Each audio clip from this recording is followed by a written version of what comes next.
I thought I should just read a little bit from the beginning of Starbook. This is a story my mother began to tell me when I was a child.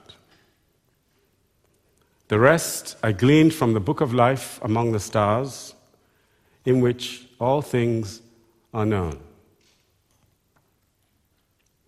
There is an ancient saying in my mother's village that she used to tell me.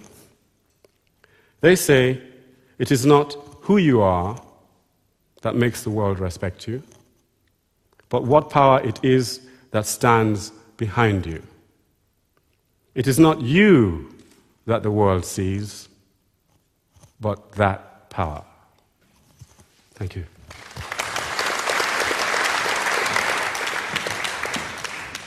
Thank you. Thank you very much.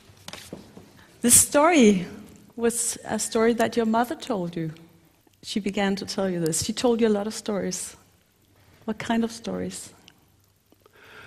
Well, my mom had an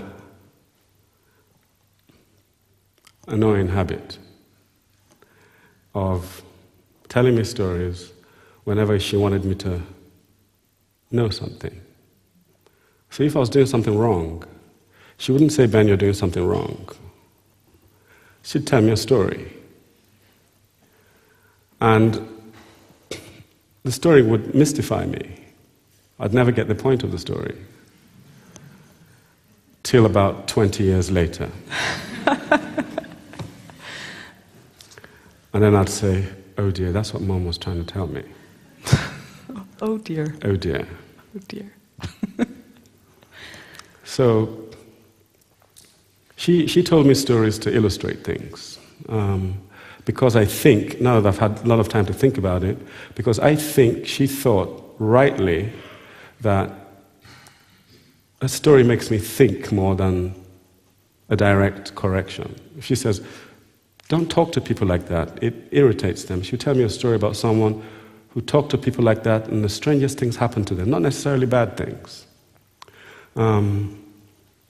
That stayed with me, the indirect power of storytelling. Would she ask questions? Yeah, Mom always asked questions. She taught me how to ask questions. My father taught me how to answer them. My mom taught me how to ask them.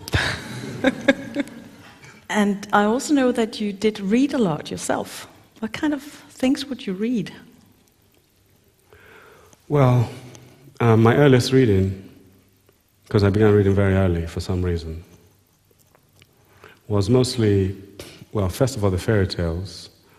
I can't think of anybody of my generation or younger who I can consider fortunate who didn't read, you know, the great fairy tales of the world, Hans Christian Andersen, the Grimm fairy tales, stories from Aesop, stories from English literature. But I also read Homer's tales very early, or rather tales from the Odyssey, the Arabian Nights. They made a big impression on my spirit. How old would you have been when you read Homer? Well, not in the original. Don't start to think of me as some monstrous prodigy.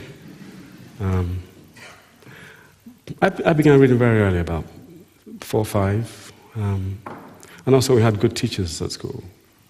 The rest is from the book of life among the stars, in which all things are known. You say, what is that? What book? What book or what stars? Yes. Yes, I know that is a deliberately dark thing to say. Well, there are some people who believe that in our consciousness is the totality of everything that humanity has experienced. Heinrich Heine, the German poet, said, under every gravestone lies the history of humanity.